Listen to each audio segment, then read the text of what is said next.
साथ जलीय सीमा साझा करता है।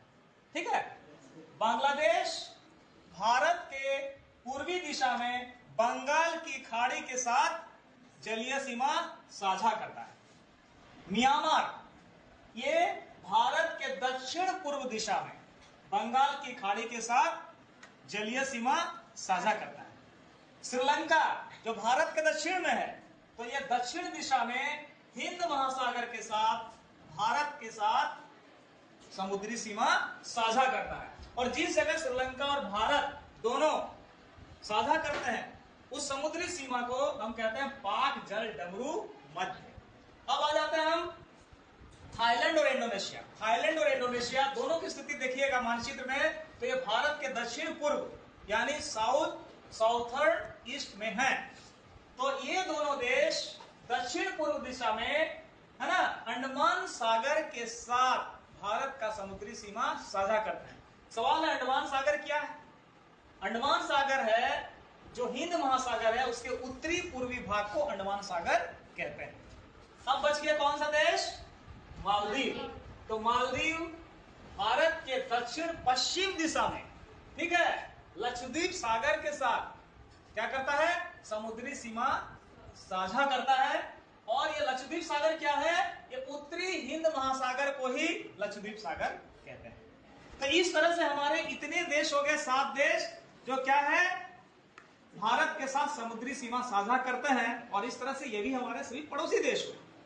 अब एक चीज जानने की बात है, जब स्थल की बात होती है तो हम क्या करते हैं, 2 देशों के बीच में एक बाउंड्री लाइन होता है। ठीक है, जैसे हम भारत पाकिस्तान की बात करेंगे तो ये जो रेखा है ये क्या, भारत और पाकिस्तान का ये क्या है, ये बाउंड्री लाइन है। लेकिन जब जलीय सीमा समुद्री सीमा की हम बात करते हैं तो कोई बाउंड्री लाइन तो नहीं होगा वहां तो कोई, लेकिन जलीय सीमा का भी बाउंड्री लाइन होता है। तो इसको हम आज जानेंगे कि जलीय सीमा का बाउंड्री लाइन कैसे होता है। कैसे समझेंगे कि एक महासागर या एक सागर 2 देशों को अलग कर रहा है, तो महासागर में कहां तक किसका अधिकार है, सागर में कहां तक किसका अधिकार है, ये जानना चाहिए कि नहीं? तो हम जलीय सीमा का मापन कैसे करते हैं आपको बता दें। जैसे हम स्थल में किलोमीटर से मापते हैं, है ना, कितना किलोमीटर दूर है बताते हैं ना, तो इस तरह जलीय सीमा में हम समुद्री मील से मापते हैं, नॉटिकल मील यानी समुद्री मील से मापते हैं।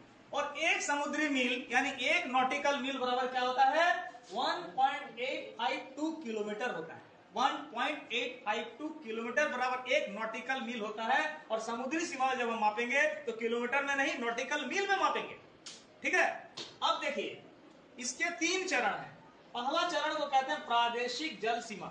तो एक बात और बता दें, जब भी हम मापन करते हैं जलीय सीमा का, तो ये जो हमारा बाउंड्री लाइन कोई भी होता है ये बिल्कुल स्ट्रेट तो नहीं होता है, टेढ़ी मेढ़ी जिगजैग होता है। तो हम इस जिगजैग रेखा को पहले बेस लाइन बना लेते हैं। क्या करते हैं, काल्पनिक रेखा जिसको बेस लाइन कहते हैं, खींच लेते हैं उसके किनारे किनारे एक सीधी रेखा।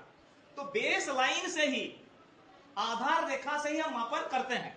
तो पहला जो है प्रादेशिक जल सीमा, इसको कहते हैं टेरिटोरियल वाटर्स।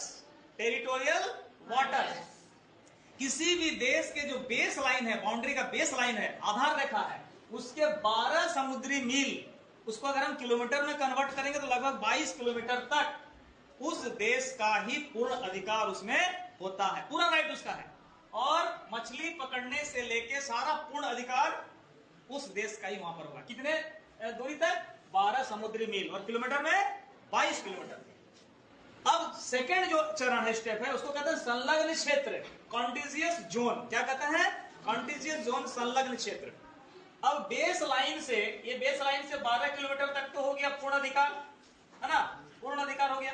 अब यहां से 24 समुद्री मील, नॉटिकल मील, यहां से उसमें क्या हो जाएगा, उसमें हम क्या क्या कर सकते हैं, साफ सफाई का काम कर सकते हैं और सीमा शुल्क ले सकते हैं। अगर कोई दूसरे देश का जहाज उसमें आ गया तो उसको सीमा शुल्क देना पड़ेगा, है ना, लगभग वो भी मेरे अधिकार में है ना, लेकिन पूर्ण अधिकार में नहीं है, लेकिन अधिकार में। कितने किलोमीटर मील तक, 24 समुद्री मील।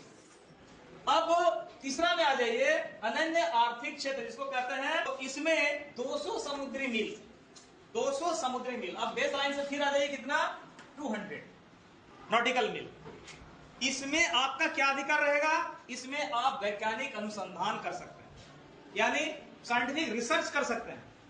जल के अंदर बहुत रिसर्च होते हैं कि नहीं? और दूसरा चीज, अगर कोई प्राकृतिक संसाधन मिलता है तो हम क्या कर सकते हैं? उसका दोहन कर सकते हैं। तो इस तरह से 12 समुद्री मील तक पूर्ण अधिकार, 24 समुद्री मील तक साफ सफाई और सीमा शुल्क लेने का अधिकार, और 200 समुद्री मील तक वैज्ञानिक अनुसंधान करने का, और कोई संसाधन अगर मिलता है तो उसका दोहन करने का पूरा अधिकार रहता है। उसके बाद हमारा कोई अधिकार नहीं है। तो समझ में आ गया?